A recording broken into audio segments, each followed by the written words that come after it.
Thank you so, so much for tuning into this episode of the Coda Country Chats podcast. And if you're tuning in, it's probably somewhere around the holidays, very close to Christmas Eve or Christmas Day.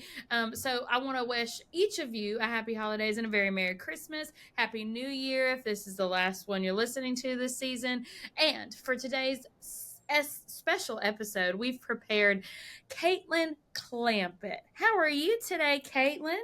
I'm good. Thank you so much for having me. Oh my gosh. I am just so excited to talk to you. I'm going to start the episode off by saying that for the listeners out there who don't know much about Katelyn, she's extremely funny. We're going to talk about some of her songs today, some that will just make you giggle, some will make you roll on the floor laughing. Like that is exactly how funny she is. And I should forewarn you, Katelyn, I am not a funny girl. Like I will laugh. I love jokes. I don't believe you. No, I swear. Like I wish I was funny. I really do. Are you a giggle girl? Are you a giggle girl? Yes. Okay, oh my God. Okay. It's embarrassing. Yes. I feel like we need you though. Like people like me, we thrive off of people like you. So I need that so much. Perfect. So we'll go hand in hand today. It'll be great. I'm so excited. See, giggling already. It's terrible. Terrible. It's contagious. So let's chit chat and talk a little bit about your new single, Aspen, just dropped on December 13th. And for the listeners out there who have not listened to it already, I'm going to let you spoil a little bit of the lyrics and give away what the song is about. Sure. But go ahead and kick it off and tell us all about it. Yeah, so I I think I have a history of some less palatable songs. Like, some more sour than sweet songs per se. And this was definitely a more sweet, just kind of winter love song. And I wrote it about my now husband, and he's just wonderful. And like, I wanted to kind of put the way that he makes me feel in a song that was sweet. Yes, and, I think he deserves that. And and so I think anything that I've been doing, that has like my songwriter stamp on it, just has like a bit of wordplay sprinkled throughout. And so, it just kind of sounds like a sweet winter love song until you get to the chorus, and there's like a little lyrical twist that might make you you giggle. But at the end of the day, it's a winter love song that's just about somebody who loves you like you've never been loved before, and that's right, and it's really special. Yes, and that's exactly what I gathered until I heard the hook line, right? Because it got me hook, line, and sinker. It's unexpected, which I like to do. Exactly, and it's still like in the same vibe of like a little bit of like a ooh, that's so cutesy, but still funny, still very clever, which I loved about your writing. Oh my gosh, and diving in your catalog. Where's your Aspen? So funny. Hilarious. I loved it. No, it was perfect. Have you ever been to Aspen? Have you ever been skiing in Aspen? I'm from a big ski family. Like I grew up skiing. I think the first time I actually skied, well, I'll say ski in quotation, but I was 3 and my dad taught me how to ski, and I just was on the edge of his skis, so I didn't really do much.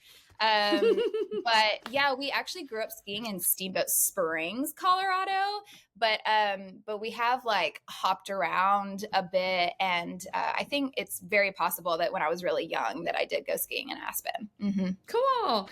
I think I went, oh my gosh, it's almost been maybe like 13 years now. Like that's how long it's been since I've been to Aspen. Yeah, because I did it was like Aspen, a little bit of Breckenridge, a little time in Denver. Yep. But it's been about that long. The ski towns in Colorado, they're so quaint, they're so precious, and it's so much fun around winter time just to go out there and go skiing or sledding or whatever you want to do. Yeah. Tell us where you're originally from too, because I feel like that might be. Yeah. Okay. I'm from Cary, technically, which is like a little bit outside of Raleigh. So, when people are less familiar with the area, I usually just say Raleigh. Yeah.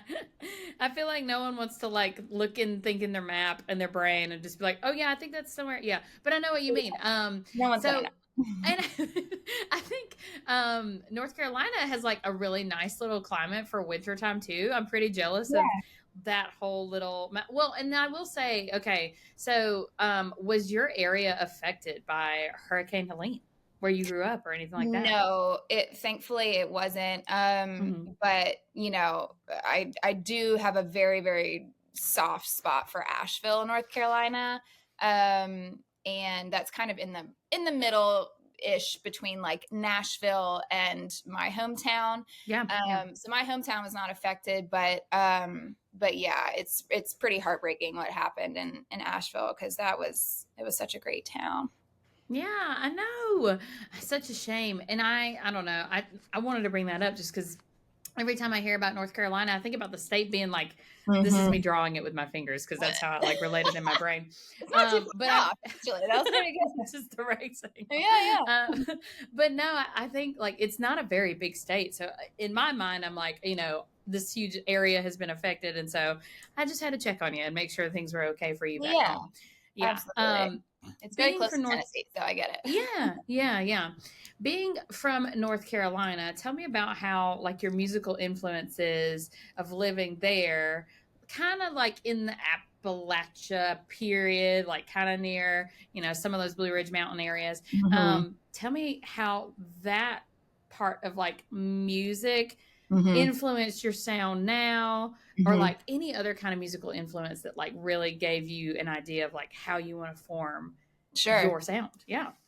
I mean, I have a lot of different influences, and I think part of that is because my mom is like straight up North Carolina and my dad is from California, like Northern California. So I kind of have a blend of the two in me naturally. And so I think I grew up, you know, just in the church, like heavily in Christian music. And that's really all we listened to growing up. And like big on like vocal groups, just heavy harmonies, like anything that had like 5+ singers, like it was played nonstop in our house. And so my mom also had like a little bit of a, you know, a secret like fetish for the Eagles and Queen and like those types of vocal groups. So I was like, okay, I'm into that. And then, you know, my dad was definitely more of like the John Denver, like kind of singer-songwriter type. So he would play that, and then my mom would be like, you know, like just all of that. I love that. So I have both of those influences in me, and I think it was in high school.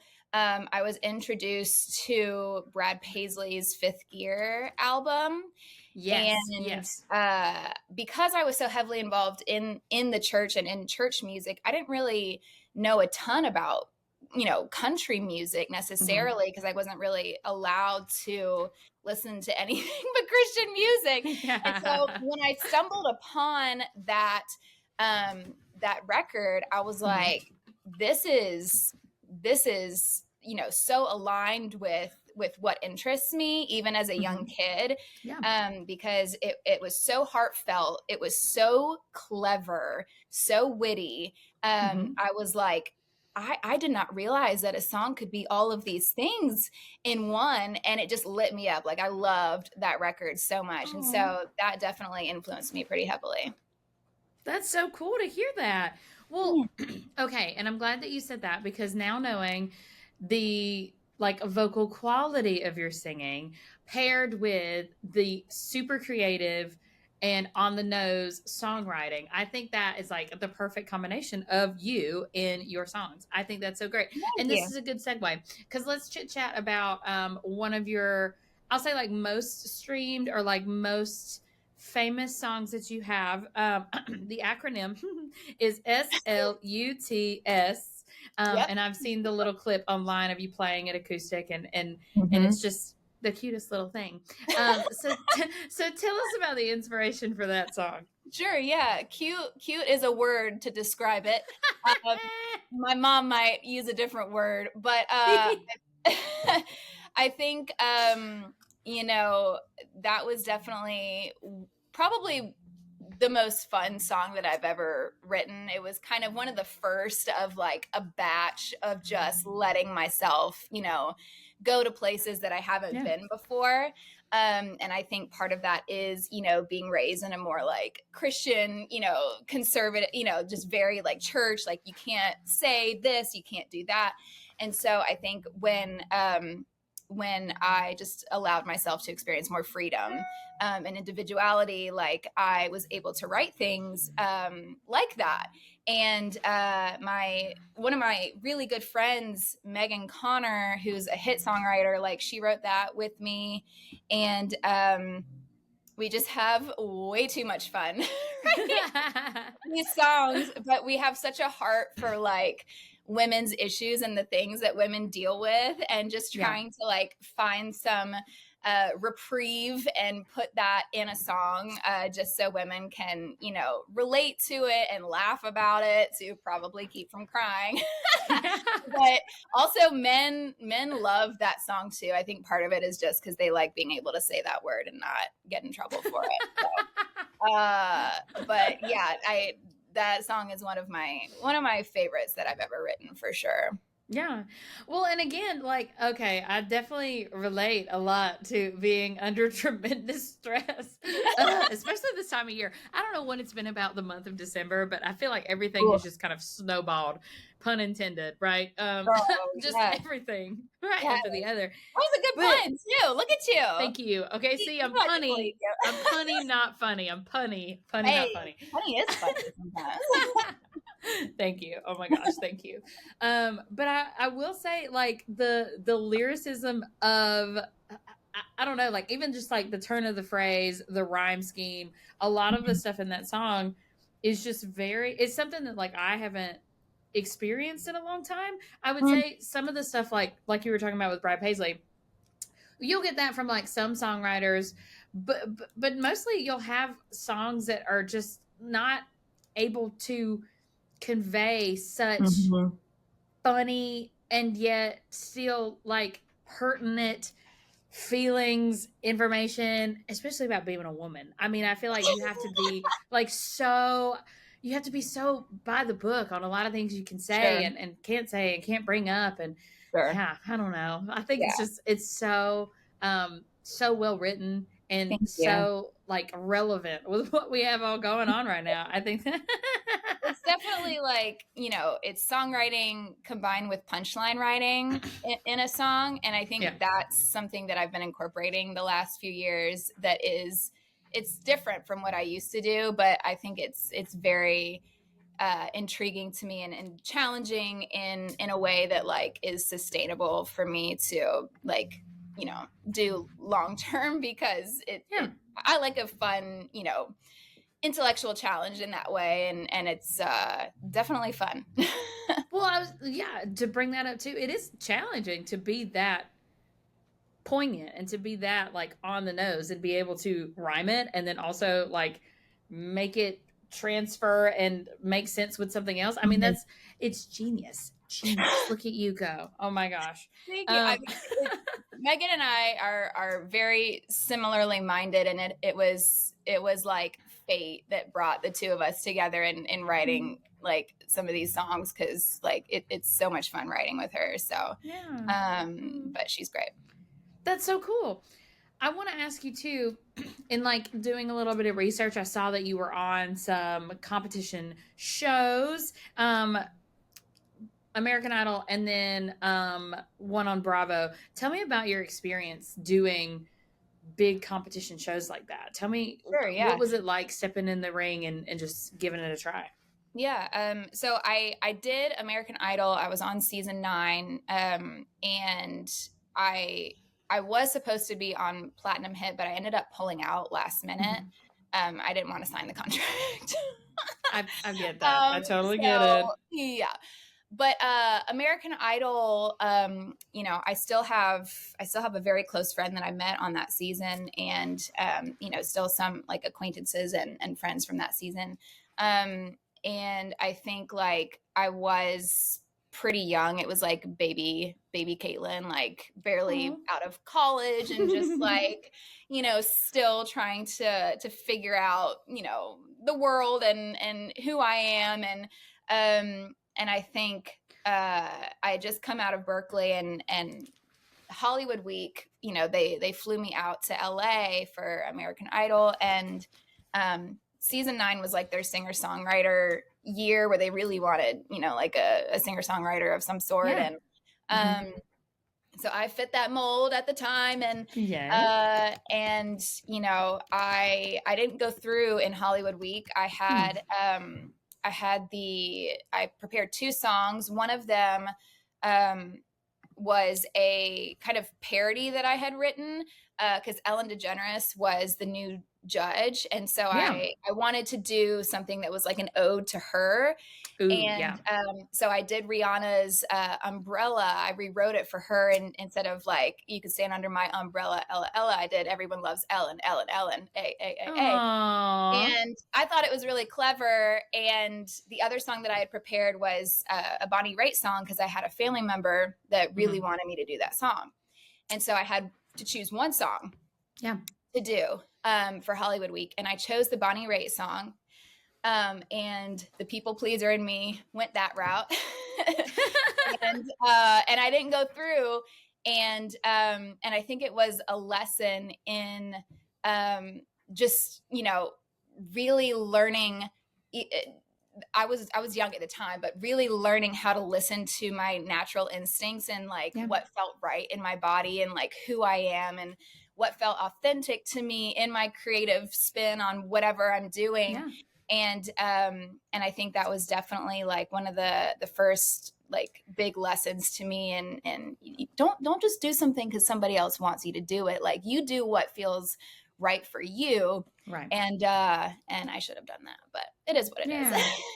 Yeah, that like authenticity piece of like, you know, I'm gonna be me, I'm gonna do me. And I know what you mean though. And I'm sure on an audition like that, it's got to be hard, because it's like you want to do something that the judges can be like, yeah, I know this song. Ooh, it's a little different. She's doing it a little different. But at the same time, like, if you're able to showcase your own artistry, I don't know. I'm with you. Like, I feel like I probably would have done the Bonnie Raitt song too. Yeah. Like, it was a safe choice. And I think I think when there have always been these kind of whispers throughout my life of doing something a bit different, and just like the, you know, the spins on certain things, like wordplay wise, or trying, you know, being clever, whatever it is.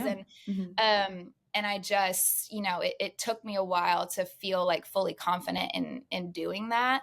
And now the cat's out of the bag, so she's confidence now, but confidence is key, and it is here, and it is thriving, period. Exactly. But, so it's funny. Well, I was going to ask, do you remember which city that you originally auditioned in for American Idol? I was in Boston. Yeah. You went to Boston. I was in Boston because I was still like, I was graduating, or I had just graduated, and they actually had, they had a local, like a local American Idol contest. Yeah. And I got on that. I was like top 2 with that. And it was like televised. It was like, you know, the Boston local station. And so then if I had won that, then they would have like taken me straight to the, you know, past the line, and like, whatever. But I just I again played it safe and just sang the same song over and over again instead of doing something different. And it always hurt me, even though I thought it was like the right thing to do. So just figuring stuff like that out, you know, it's all a learning process, and growing up, and figuring all of that out. I just did my quick research. Back in my day, I also auditioned for American Idol that year in Atlanta. So I was like, okay, well, North Carolina is like here, and here's like Atlanta. So I was like, yeah, that's so random. Anyway, just small world. I'm not that kind of singer anymore. But that's amazing. No, small world. You were like, I'm not funny. I'm not, you know, like, I'm not a singer. And I'm like, okay. I'm a humble girly. I She's don't know. funny, What and can I she's say? like a secret singer. Like, come on. No, I'm all about this now. I love hearing about everyone and their songwriting ability, their artistry. I think it's just really cool to kind of highlight other people. And so that's why I like doing this kind of stuff. Just to bring light to all the awesome artists that, are out there that a lot of people like don't hear about otherwise, Sure. That's why I like doing what I do. Well, I appreciate you. Of course. Okay, so with the release of Aspen, let's talk about future plans for you. What's coming up in 2025? Because I can't believe it's like 3 weeks away. That's I know. I'm terrified. insane to me. What's going on? Yeah, I think it's a lot of new music. I think it's a lot of shows. It's Cool. putting myself out there more, and just getting on some bigger stages. And I love a small stage too. Like, don't get me wrong. Yeah. So just shows, music, and connecting with people through song and laughter and all the things, and cuddling my 3 dogs, and trying to stay warm this winter, and yeah, what else is on the horizon for next year? That's pretty much it. Just songs, music, all the things, and trying to do more of it. So yeah. For sure. So tell me, okay, I like to know about dogs. What kind of dogs do you have?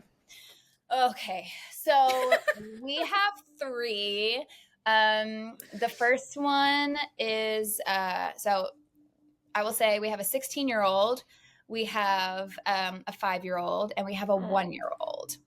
So we've got somebody in each, age bracket, stage of life. Yes, different tax brackets all around, and so the senior is doing really well, and the middle one is Daisy Duke, and the youngest is Stevie Licks. And I love that. She is the newest addition, and we're still working on some potty training stuff, but it is what it is. I get that. I totally get that. Yeah. Oh my goodness. Yeah, I love little puppy dogs. I really wish I have like an outside dog. She's a German Shepherd, and she's huge. She sheds like all over the house, and so that's why she's one of our outside babies. German Shepherds are gorgeous, and they're so smart. Yes, so smart. It's been the best dog I've ever had. She's like 14. So yeah, I know. I love doggies. And then we were just talking about winter. And since this is what I would call like the holiday episode of the podcast, let's talk about some holiday questions real quick before we hop off. Let's go. What is your favorite Christmas or holiday song? Oh man. What's the one? Oh my gosh.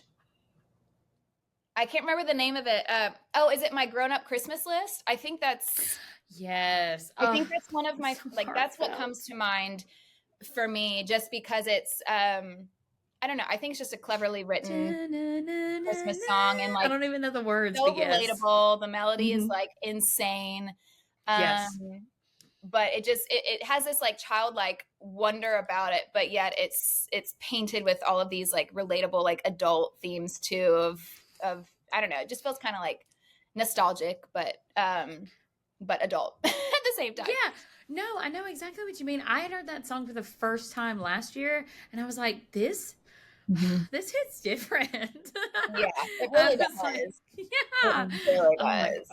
Well, okay, all right. On the reverse of that, do you have a Christmas song, holiday song that you just like cannot stand, like just don't ever want to listen to again? Oh my god, I don't think so. I mean, I've heard Aspen so many times.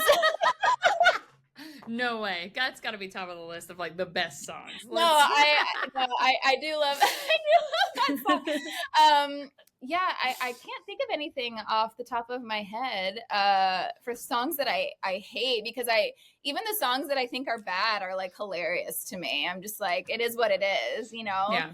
I don't think anybody's winning like, Christmas song awards or I think sometimes they're just fun.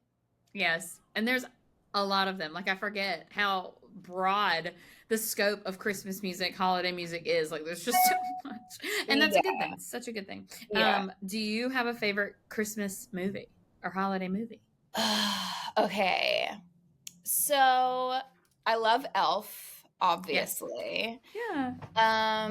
And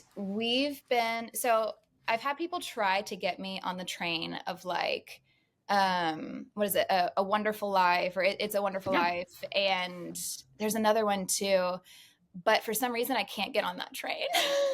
I think I'm with you though. Like, I don't think I've ever watched It's a Wonderful Life. I think, it's like the beginning of it is kind of slow, and I just can't. It doesn't kind hook of me. is. Yeah. And I don't know. I love Will Ferrell. I love that type of movie, and it's definitely a classic for me. So yeah. And I saw that Elf turned 21 this year. Like, this is like, it's been 21 years since this movie came out. Feel ancient. I know. Because I remember seeing it in the theater. Like, I was like, this is crazy. Wow. I didn't need that realization this year. But you know what? That just, it's timeless. Like you said, it's a classic for sure. Wow. That is sending me for a loop. I know. Sorry. I'm like scheduling Botox right now. Just after you tell me that. A little Botox. I am starting, like, I haven't done it yet, but like, yes, I'm starting to worry. Anyway, okay, one more holiday-esque question.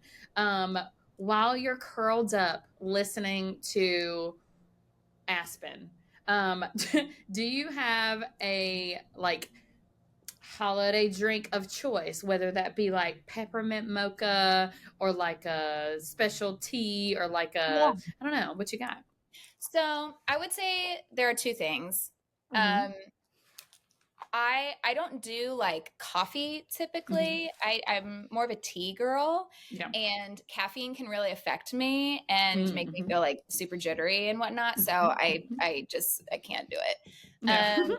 But in the mornings, I will do like a green tea with oat milk, honey, and a little sprinkle of cinnamon. Beautiful. So I do the cinnamon around the holidays, and it's like this really warm, comforting concoction, but you do not want me to have that past 1 to 2 p.m. in the afternoon. Like that is not cute for anybody. Caffeinated Katelyn is like, a bit much, but, and then I would say I love hot chocolate as well. But the dark chocolate I really like. So if I'm curled up at nighttime, like dark chocolate with some marshmallows, like some hot cocoa, like, oof, it's making me want some right now. But, I know. I was just thinking, I'm like, I'm gonna go buy a whole box whenever I get off this call with you. My husband is super into eggnog, and he tried to get me to drink it. He said he's into eggnog as well as boiled custard, and I smelled it with like my nose like 6 feet from it. And he was like, smell this, and I was like, that's as close as I can get to. I can't do it. I can't either. No, that does not sound appealing at all. So different strokes for different folks, but he can have it. It's in the fridge. I will not. I don't know. Can't be for me. Yeah. Okay, I'm with you on that for sure. Okay, great. Oh my gosh. Katelyn, thank you so much for joining this Giggle Girly today. Is there anyone you would like to give a shout out to, or anything else you'd like to promote before we hop off today? Oh man. Yes. So let's see, by the time this comes out, I will have another song out. Yay! It's more of like a comedic Christmas song with a local comic friend of mine named Marie Anderson. So we wrote this song called Capitalism Christmas. And it's hysterical, at least to us. And we've been playing it live. Like we played it at Zany's 2 nights ago, the comedy club here in Nashville. And fun. And so we're releasing that this week. So by the time this comes out, it will have just been released like a week before, I guess. And so you can go stream that one too. Yeah, you can enjoy that for Christmas too. Perfect. Oh my gosh, what great timing. Okay, cool. Katelyn Clampett, everybody, make sure that you go follow her. Tell us, shout out your social media handles so we can find At you. Katelyn Clampett. It's super creative, just my name. So, easy peasy boring. to find. No, not boring. Streamlined. We love that. Yes. Thanks so much for being on the call today. This was so much fun. Thank you for having me. I enjoyed it so much. Yeah. Listeners out there, go follow Katelyn Clampett. Make sure that you stream her new single, Aspen, as well as her upcoming single drop, Capitalism Christmas. I can't wait to hear this. It sounds right up my alley. Oh my gosh. Y'all have a great day. Yeah. Thanks, Katelyn, so much. Thank you.